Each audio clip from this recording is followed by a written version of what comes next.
Welcome to the Ecstatic Union, how to deepen intimacy and evolve through love. And we are so excited to welcome our beautiful guest, Aletheia, today joining us and saying yes to sharing her medicine and magic around relationships, creating fulfilling intimacy, and deepening that portal of sacred relationships. So thank you so much for being here. Thank you so much for saying yes. Thank you so much for inviting me on. Yes, beautiful. And I know you are launching so many beautiful offerings in the world. For people who are seeing you for the first time in our audience, can you talk a little bit about yourself, what kind of work you do, how you work with people, so people get to tune in and tap into your temple space? I've always been in this role of sort of like way shower, I suppose. I've never ever had a job in my whole life. My background is always the body. So I have been a trained Kundalini yoga teacher, somatic facilitator, would have loved to have been a dancer, would have loved to have been an actress. And now I guess you could classify me as an embodied mystic. So the body is always my number one go-to. The themes I've covered this life are sacred sexuality, sacred wisdom, relationships, idiosgamos, sacred prostitute. I'm very much into Mary Magdalene and the Holy Sophia and those temple arts and rememberings. And I always long to bring the masculine into everything I'm doing, whether that be consciousness or men themselves. So I end up being a sort of women's facilitator, but what's in my heart is all genders. Yeah. That's But I beautiful. guess, it's steps and stages. It's like women only first. Yes. And then the other gender is invited in. Yeah. How do you see the shift in collective? Because we've been, and I know you've been the pioneer of feminine embodiment work, specifically the temple activations work. What do you see happening for the collective since all of the women have been tapped in, opening their magic, remembering their womb priestess path? And now is masculine following? Do we need to invite masculine? Do we need to remind them? How do you see this? Well, obviously, my husband Pete, he's 60, and I get to meet and listen to a lot of his peers. So I would say the older generation, I would maybe 50 plus or 55 plus, seem to have ground to a halt and are absolutely wondering what on earth is going on and what is my place in it. Or they're denying that anything's going on. And I'm thinking, how much longer do you think you can keep denying this? The younger generation, between 20 and 40, seem to have some kind of sense of what they are being drawn into and how to show up. Still struggling with how to, but definitely, they've got the inner compass and they know the direction to head. So, to summarize, blimey, it's there's a mist, there's a fog, but it's clearing, and the masculine really realizes that everything that has been is no longer valid. There is no point in looking back to what the masculine once was, and the code of conduct, and and anything that they thought was solid, because now they can see none of it was solid. None of it. All of those wonderful principles that men would aspire to. The role models now, every single role model has been seen for what it is. And so I think there's just been this like wave of death across the life of men. And now If they're not already on their knees, they soon will be, because what is wanting to happen is a very genuine and very gorgeous and a very gratitude-filled rebirth. Beautiful. When you talk about old principles shredding, is this more about patriarchal way of living? Is it more of like, tell us a little bit more in terms of the masculine principle shifting? Well, again, you know, the older generation are looking at the news channels, looking at politics, looking at finances, looking at military, looking at everything, looking at policemen, looking at lawyers, and realizing those fabulous male role models have been corrupt, compromised, lied about, inflated, exaggerated. Nothing that they aspired to is real. And that is very disorientating. And with that goes the identity, their own identity. Even though they themselves may be living a good life, because they had projected so much out there on these fabulous external role models, their identity is collapsing too. And that is very frightening for the masculine. I don't think it bothers us too much. I mean, how many names have I had? Flipping loads. Women, the feminine changes. She's really okay with change. She's really okay with flow. Yes. It's easier, but it's difficult for the guys. Are they, you feel like, are they finding their way of redefining sacred masculine, remembering the divine masculine principle, mapping a new paradigm for themselves? I believe they are, and they're finding it, I believe, in men's circles. I know us ladies would love to say, oh, you can find it in us guys.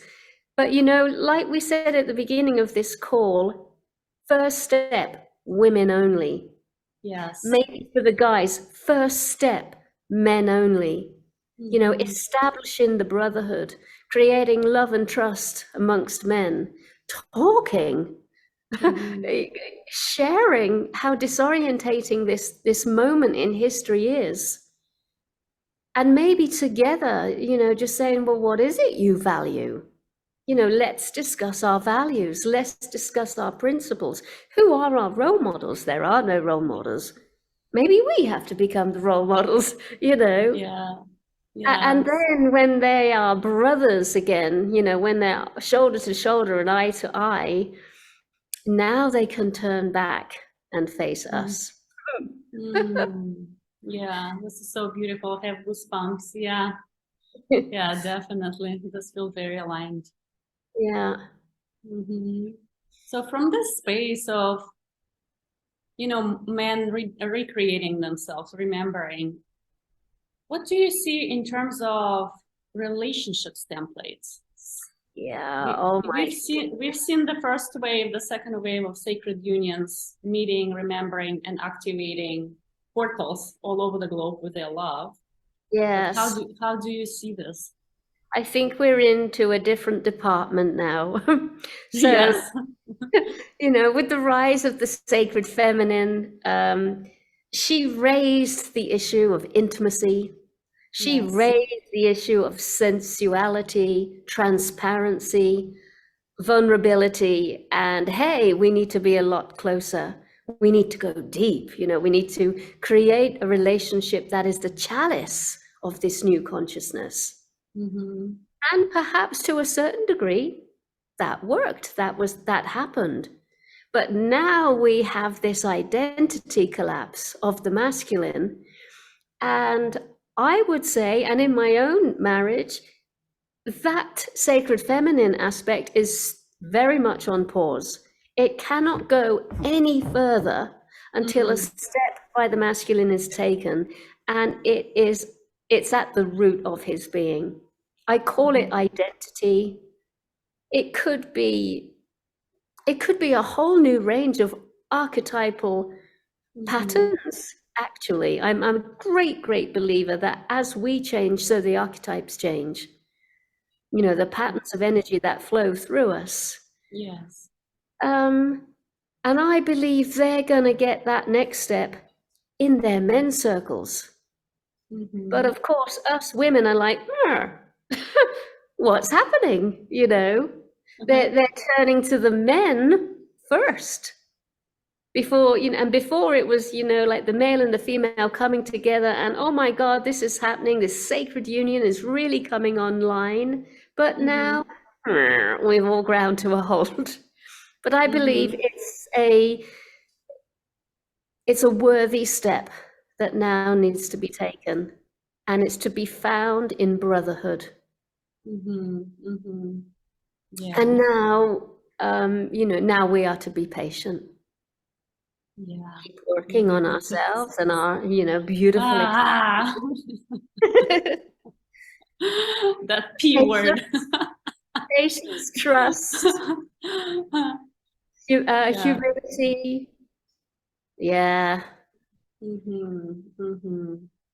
And what would make those relationships different from what we are used to, from the marriages we used to have, you know, more thing like all program-based, need-based arrangements? How do you see it vibrationally? Well, I see that first step that the sacred feminine birthed, and she was leading that. She was leading that. She presented this new way. The guys got interested. They followed. Now it's on pause, and the men are going to other brothers.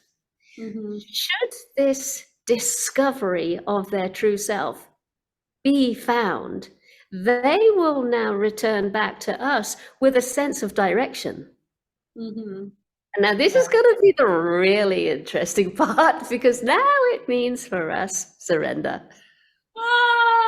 But technically, if this has happened, we will surrender because we will sense this new direction.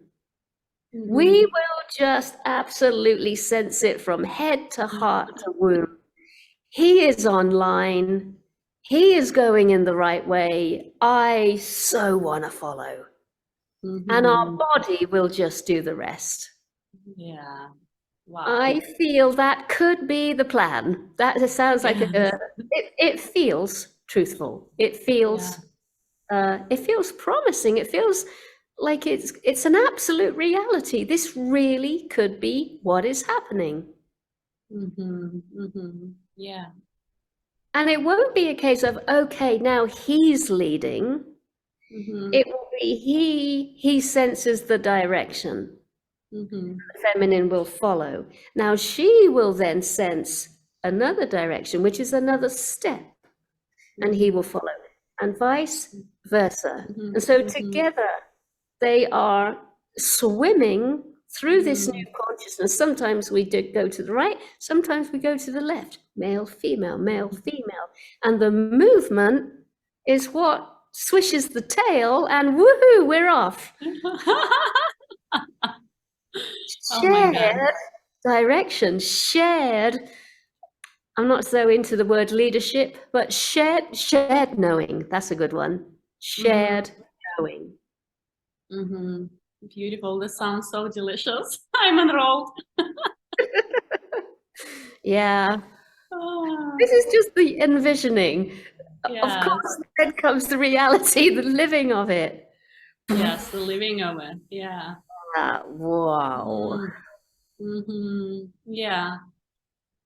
Let's talk about this. Yeah. Oh man, or rather, oh woman. Well, I know my problem is I got a big long list, 101 reasons why not to trust, and they're all rooted in the past.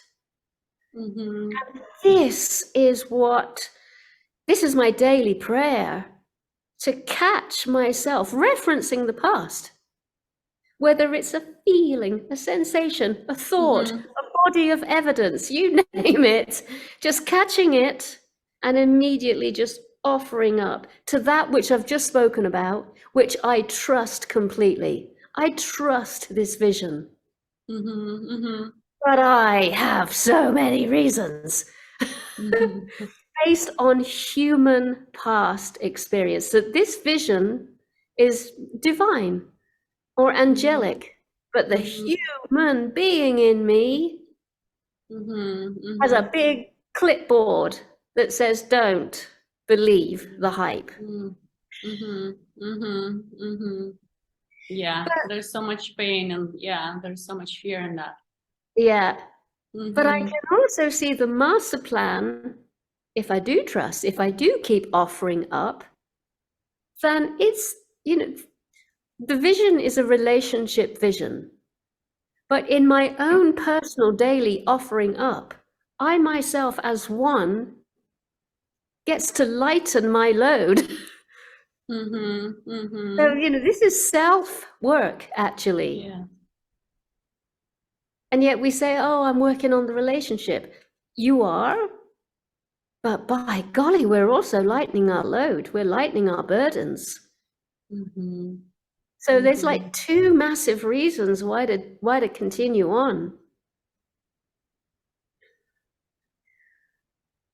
As I utterly, utterly, utterly believe relationship can be the spiritual path. Yeah. You don't need to have anything else going on. Just a conscious relationship, at the helm, the two of you working diligently on all those reasons why not to trust each other. And that's pretty much the bottom line. It's trust. But of course, we don't want what our parents want. We don't even want what we wanted 10 years ago. Yes. We got our sights set on such a high vision. And that's why it's tough. Yeah. We would have settled for so much less years ago. Yeah, beautiful. And it's a lot of work. Yeah,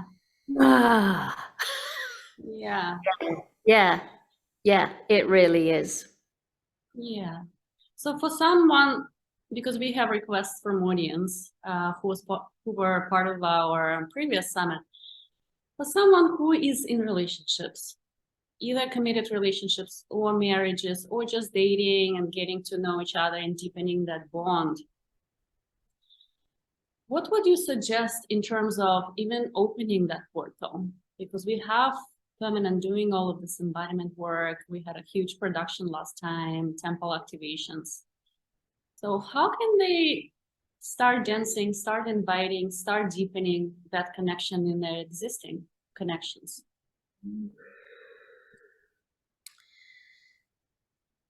We could be brave enough to very lovingly be eyes on one another's behavior, words, promises, agreements, commitments, discipline. So we really could be one another's back mirror. And learning to communicate in such a way, I haven't mastered it yet myself, learning to communicate in such a way where we go, sweetie, or my love, are you sure you are being true to yourself in this moment? Is this decision, is this pathway, is this choice that you have just made, is it really compatible to who you are becoming? So just really fine polishing one another off, because my goodness, there is still so much slipping out of us, usually the old mouse. That is not true. A lie, an embellishment, an exaggeration, minimized, compromised, manipulative, dishonest. There's plenty to be working on, but we have to be so vigilant to catch the inauthenticity of ourselves and our partners. And then this is the mastery, how to communicate that without it being threatening, condemning. Because if it's that, it's just going to get denied. And we don't want it to be denied. We want it to be revealed and go, oh, you're just right. You're so right. I have totally just exaggerated. And then it's just like, we got a super soft buffer and we're making one another shine. But it's not, obviously, it's not normal relationship behavior. This is spiritual behavior. This is what the guru once did. This is what the other participants would once do. Now this model is in relationship, and it may be very unpopular because a heck of a lot of our behavior is going to be stripped back. But if you're on the path, you want it. And you will know in your heart of hearts whether you are becoming a more decent and more honest and more gracious person. You're not meant to feel battered by the other person, but it won't be easy, it won't be comfortable, but you will be able to look back in a few months and go, wow, God, I'm changing. I can see the radiance that's starting to come through me now. Beautiful. Rather than, patches and bandages and plasters. Though it will feel and like. And then armor. Yes, right? yes. Yes. Yeah. So it feels like when you talk about that, it's taking the layers off and being available for such a radical intimacy and vulnerability and authenticity. That you can really do the soul and soul healing work in that kind of connection and container. Yes. And love must be there by the bucket load, just absolute generosity of love and compassion, and hopefully, a little humor. I always respond very well to humor. Yeah, and just knowing that your beloved is your best friend, your confidant, really with you on the path, mature and wise, and recognizing, at times it's just brutal, but the fruit will arrive. And she believes in you, she believes in themselves, she believes in us. The container, the sacred crucible, and it can be an arm-in-arm adventure. Yeah, it feels like a very rich adventure. And fun. And I know you are in the partnership, and you're teaching so many women all over the globe, and your priestess work, your temple work. You just launched the Sacred Prostitute container. What is the secret? What works for you in terms of deepening your existing relationships, creating and co-creating in that?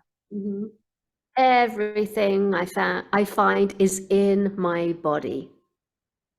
So it's so simple. Every morning, I'm a music buff. I really adore music. I will put on my latest playlist, and I will just begin with prayer, and my hands will go on my body, and we are off. We are off. Pure expression, very much seated in love for the brutality of the path, love for the flipping moment that we're living through. We think the path of relationship is brutal. This time is brutal. You know, Mm-hmm. our external world is changing. I would say even faster and more rapid than us. Mm-hmm. So Mm-hmm. we're looking to change within a world that is changing. So yeah, lots and lots of amazing compassion for the self. And once I feel that, once I feel I'm really connected to my deep self, movement will start happening. And through movement, I get imagination, I get image, I get essence, I get sensation. So I'm sort of using movement to get into another dimension, I suppose. Mm-hmm. Mm-hmm. And I can't say where I am and what I'm doing, but once I go there, I then use movement to bring it back into Mm-hmm. my body. And then maybe later that day, I'm able to pen a few words to where I went. And then eventually those words will actually turn into quite wise ideas. So to me, movement Yes. is the message and the messenger. And you are able to bring things back to you through Mm-hmm. movement, Mm-hmm. understandings, knowings. Yeah, material, maybe from the future self. I don't know. It certainly seems that way. Mm-hmm. Yeah. Yeah, it's shamanic work. Yeah, definitely. It feels Mm, very cosmic in a way. yes. Yeah, beautiful. Anything else that comes before we wrap up? So we have either audience who is creating new relationships, or audience who is deepening existing relationships, or audience Yeah. who is just stepping into a relationship as a sacred vehicle to awakening. Yeah. I would just want to say to those of us in relationship that are looking to deepen it, um, this is what I hold on to for dear life. So, us humans, along with all other life forms, tend to rapidly change on the precipice of destruction. So just when it looks like you're about to lose your habitat, your everything, a bird can change into a fish can change into an ape. You know, these are not factual things, but this is what is happening in nature. So when it Mm-hmm. looks like, you know, you've run out of your food supply, your habitat's about to be extinguished, you yourself is going into extinction, life forms can radically change into something else. And I am hopeful on that one. That when you're in a relationship and you have taken it to the very edge, or it has taken you to the very edge, and it's 2 seconds to midnight, and you're Mm-hmm. about to throw the towel in and get a divorce or separate, just know it's in this moment when that divine miracle you was hoping for can happen. Mm. I know it's the most horribly, horribly uncomfortable place in the entire universe. You know, that sense of loss and, oh my God, we're going to give up and call it a day. Yeah. But stay there, keep breathing, keep trusting. We humans need this level of threat Mm-hmm. before quantum change can actually happen. And it's like, Mm-hmm. again, the external world. This is where we're heading. We're heading for the precipice.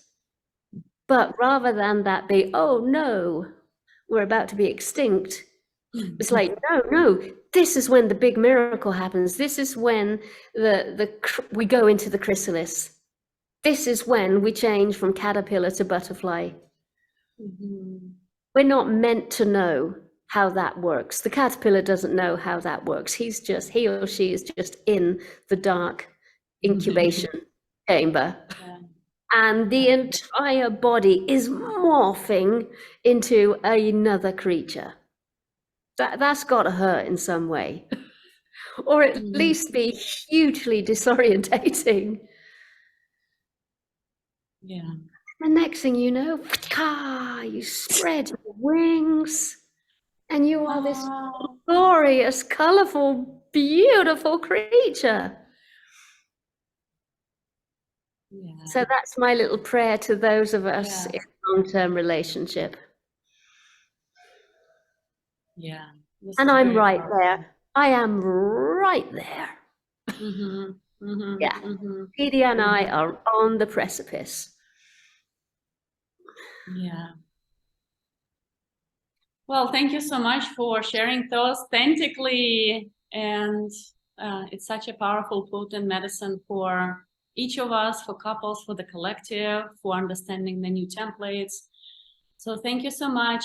How can people find you? What are you cooking in this world? I saw you launch something yesterday. Tell us more so we can know how to find you and how to join your world. I have a new website now called Aletheia Sophia. That is a huge mouthful. I'm sure there'll be a little link down below. Yeah. You can find me on usual social media platforms. And the free gift I would like to give is for this precipice. So it's going to be a transmission. So it's going to be a spoken word journey, if you like, to deepen and expand the faith, if you like, of being on that precipice in relationship.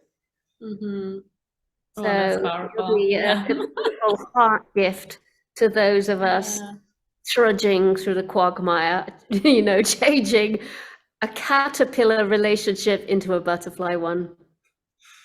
Yeah, beautiful. Yeah, so when people feel squeezed, they can listen to it and then exactly. maybe fly a little bit. Yeah, awesome. Awesome. Thank you. We're going to post your links. We're going to post your free gift. And, thank you so much again for being here and for sharing all of this. This is so valuable. Thank you. Thank you.